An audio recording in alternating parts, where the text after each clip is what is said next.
लोकसभा चुनाव में बीजेपी को अपेक्षा के अनुरूप नतीजे न मिलने पर संघ के वरिष्ठ नेता इंद्रेश कुमार ने भाजपा नेताओं पर निशाना साधा था और उन्होंने यहां तक कह दिया था कि अहंकार की वजह से इस तरह के नतीजे सामने आए हैं। लेकिन जब आरएसएस ने उनके बयान से पल्ला झाड़ लिया और उनको टिप्पणी को निजी बयान बता दिया तो संघ नेता के सुर बदल गए। अब वे भाजपा की तारीफ करते नजर आए हैं और लोकसभा चुनाव 2024 के नतीजे को लेकर दिए अपने बयान पर उन्होंने सफाई भी दी है और इंद्रेश कुमार ने कहा है कि देश का वातावरण इस समय बहुत स्पष्ट है और जिन्होंने राम का विरोध किया है वो सब सत्ता से बाहर है। उन्होंने राम की भक्ति का संकल्प लिया है और आज वो सत्ता में है और तीसरी बार सरकार नरेंद्र मोदी के नेतृत्व में बन गए हैं और हमें उम्मीद है कि उनके नेतृत्व में देश का विकास होगा और ये विश्वास हमेशा हम कायम रखेंगे।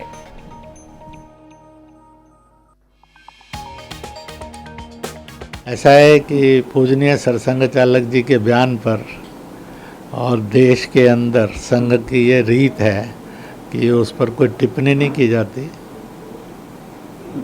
सर, राहुल की बात करी आपने और केजरीवाल की बात करी प्रधानमंत्री को लेकर। अभी आपने मैंने तो इसलिए कहा कि राहुल ने ये घोषणा की थी कि मैं लिख कर देता हूँ कि 4 तारीख को देश के प्रधानमंत्री नरेंद्र मोदी नहीं होंगे। केजरीवाल ने कहा था कि मैं लिख कर देता हूँ इतना आंकड़ा जो है इंडी अलायंस का आएगा। मेरा इतना ही कहना है कि देश अब आगे बढ़ चुका है इससे और वह अपनी नई मंजिल और नए आयाम को और नए नेतृत्व के साथ देखना चाहता है और भगवान ने यह श्री नरेंद्र मोदी बीजेपी एनडीए को सुअवसर दिया है कि वह इस देश को तेज गति से आगे बढ़ाएं। सर, आपके बयान के बाद विपक्ष ने बातें करनी शुरू कर दी।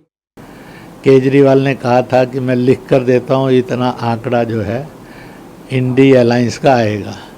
मेरा इतना ही कहना है कि देश अब आगे बढ़ चुका है इससे और वह अपनी नई मंजिल और नए आयाम को और नए नेतृत्व के साथ देखना चाहता है और भगवान ने यह श्री नरेंद्र मोदी बीजेपी एनडीए को सुअवसर दिया है कि वह इस देश को तेज गति से आगे बढ़ाएं।